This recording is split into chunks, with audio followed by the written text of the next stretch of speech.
And after you make your candy apples, and the way to present them, you can present them any kind of way. But if you're doing it for like a holiday, say for instance Halloween or Christmas, you can do different colors, like I said.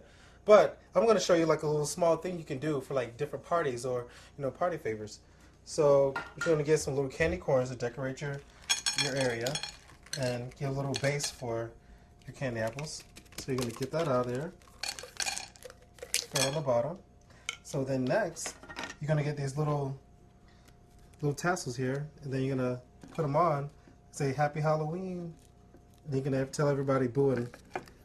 So after you get those on, get them all nice and decorated for your company, then pick up one and say, hey, you want a candy apple? Because they're quite delicious.